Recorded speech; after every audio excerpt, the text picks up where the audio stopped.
आनंदी देवी के नए घर में कदम रखते ही उसे सब कुछ अजीब सा लगा। महल की भव्यता से निकलकर इस साधारण दहकानी मकान में आना उसके लिए एक बड़ा बदलाव था। रेशमी स्लीपर, हाथी और घोड़े, ये सब अब उसकी यादों में थे। यहां तो बस एक सीधा सादा घर था, जिसमें न खिड़कियां थीं न दीवारों पर सजावट।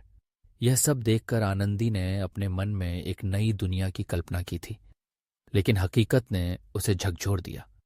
लाल बिहारी सिंह, उसका पति, उस दिन घर आया और उसे मुर्गाबियां लाने के लिए कहा।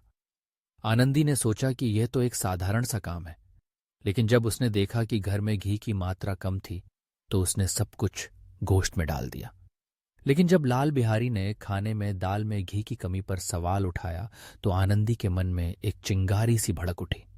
घी सब गोश्त में पड़ गया, उसने जवाब दिया। लाल बिहारी का गुस्सा भड़क उठा। मैके में तो चाहे घी की नदी बहती हो, उसने तंज किया। आनंदी का दिल तिलमिला गया। हाथी मरा भी तो 9 लाख का, उसने पलटकर कहा। गुस्से की लहर में लाल बिहारी ने थाली पटक दी और आनंदी के चेहरे पर गुस्सा और अपमान साफ झलकने लगा। दोनों के बीच का यह झगड़ा अब एक नई दिशा में बढ़ रहा था। आनंदी ने महसूस किया कि उसे इस घर में अपनी जगह बनाने में कितनी मेहनत करनी होगी। सिरीकंठ, उसका पति, जब घर में आए तो आनंदी ने उनसे अपनी परेशानी साझा की, लेकिन सिरीकंठ ने उसकी बात को हल्के में लिया। तुम इतनी तेज क्यों होती हो? उन्होंने पूछा। आनंदी का गुस्सा और बढ़ गया। क्या कहूं, किस्मत की खूबी है। सिरीकंठ ने उसकी बातों को सुनकर अपनी आंखें लाल कर लीं। लाल बिहारी की यह हरकत मैं हरगिज मुआफ नहीं कर सकता, उन्होंने कहा। सिरीकंठ की प्रतिक्रिया ने आनंदी को एक नई उम्मीद दी, लेकिन जब उन्होंने अपने पिता से यह कहा कि अब वह इस घर में नहीं रह सकते तो आनंदी का दिल टूट गया। बेनी माधव सिंह, उसके ससुर, ने यह सुनकर घबराकर पूछा, क्यों? सिरीकंठ ने अपनी बात को स्पष्ट करते हुए कहा, यहां हठधर्मी का बर्ताव होता है। आनंदी ने देखा कि उसके पति ने अपने परिवार के प्रति अपनी जिम्मेदारी को समझा है, लेकिन इस सब के बीच लाल बिहारी का रोना और उसका अपमान आनंदी के दिल में एक गहरी छाप छोड़ गया। लाल बिहारी ने आनंदी के सामने आकर कहा, भाभी, भैया ने यह फैसला किया है कि वह मेरे साथ इस घर में नहीं रहेंगे। आनंदी ने महसूस किया कि यह सब एक बड़े बदलाव का संकेत है। उसकी जिंदगी में अब एक नया मोड़ आ रहा था। आनंदी देवी ने सोचा कि क्या वह इस परिवार में अपनी पहचान बना पाएगी? क्या वह अपनी आवाज उठा पाएगी? क्या वह अपने हक के लिए लड़ पाएगी? उसके मन में सवाल उठने लगे। क्या वह इस घर में अपने लिए एक जगह बना सकेगी? क्या वह लाल बिहारी और सिरीकंठ के बीच की इस दरार को भर सकेगी?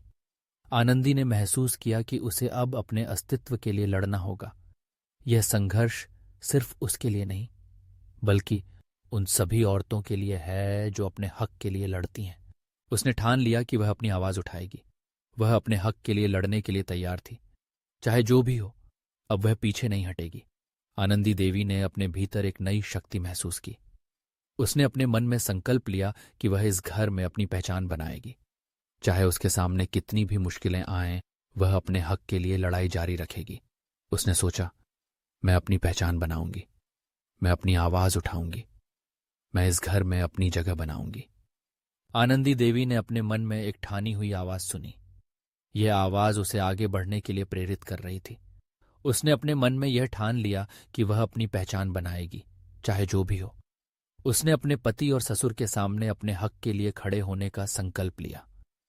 यह उसकी नई यात्रा की शुरुआत थी। आनंदी देवी ने अपने हक के लिए लड़ने की ठान ली थी। यह संघर्ष अब सिर्फ उसके लिए नहीं, बल्कि उन सभी औरतों के लिए था जो अपने हक के लिए लड़ती हैं। उसने अपने मन में एक नई उम्मीद जगाई। अब वह अपने हक के लिए खड़ी होगी, चाहे जो भी हो। आनंदी देवी ने अपने नए जीवन की ओर कदम बढ़ाया। यह एक नई शुरुआत थी, एक नई पहचान की। अब वह पीछे नहीं हटेगी। उसने ठान लिया था,